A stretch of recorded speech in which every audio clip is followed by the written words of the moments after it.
모차르트는 죽음에 대해 깊은 탐구가 담긴 레퀴엠을 작곡했습니다. 그는 병석에 누운 아버지에게 죽음과 우리 존재의 참다운 목표에 대한 고백도 했다고 합니다. 또한 자신의 병이 악화되는 가운데에서도 쉬지 않고 이 곡을 쓰면서 이 곡은 나를 위해 쓰는 것이라며 눈물을 흘렸다고도 합니다. 그리고는 그해 말 그는 세상을 떴습니다. 모차르트는 이 레퀴엠을 통해 세계를 향해서 왜 우리가 죽어야 했는가를 묻고 있는 것입니다.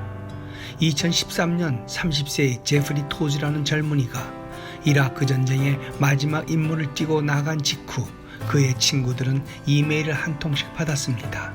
너희들이 이 메시지를 받을 때면 나는 이미 죽고 난 후일 것이다면서 자기가 죽거든 알링턴 국립묘지에서 참배를 하고 자신의 죽음에 대한 보상금의 일부인 10만 달러로 라스베가스 호텔에서 가족과 친지들 그리고 친구들이 모여 자기를 위한 즐거운 파티를 열어달라고 했습니다.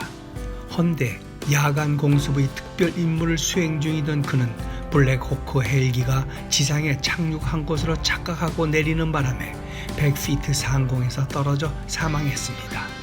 그의 어머니는 죽은 아들의 파티를 준비하기가 쉽지 않았습니다. 허나 그녀와 토즈의 누나는 나의 죽음이 테러와 싸우는 이 전쟁 때문이라고 비난하지 마세요.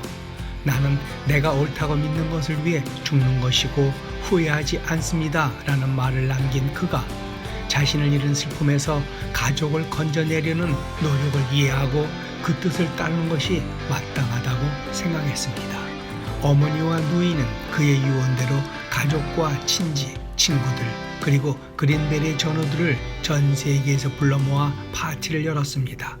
한 그린벨의 요원은 라스베가스로 가는 비행기에서 옆자리에 앉은 사람과 왜 자신이 이번 여행을 하게 되었는가를 이야기 나누었는데 그가 내릴 때쯤 되어 잠에서 깨어보니 그의 가슴에는 500불과 함께 나의 작은 성의를 받아달라는 메모가 적혀 있었다고 합니다.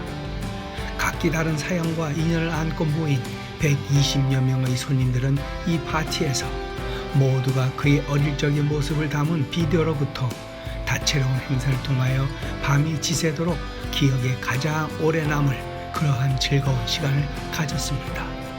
LA 타임즈에 소개되었던 기사입니다. 예수님은 33년의 공생애를 마감하면서 당신이 돌아가시기 사흘 전 제자들을 불러 모으고 최후의 만찬을 가지셨습니다.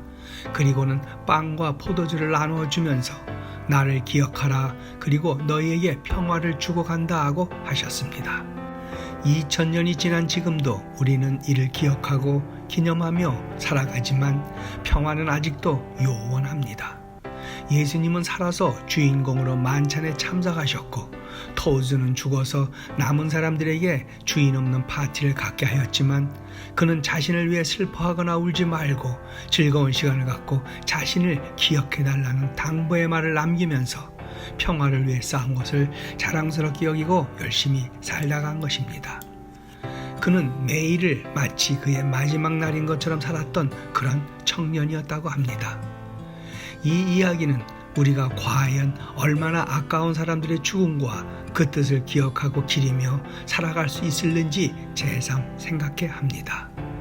언제나 일은 인간이 만들고 해결은 신이 하신다는 말처럼 평화를 위한다는 허명 아래 오늘도 저질러지고 있는 전쟁의 해답은 왜 그분이 죽어야만 했는가? 라는 질문에 있을 것입니다.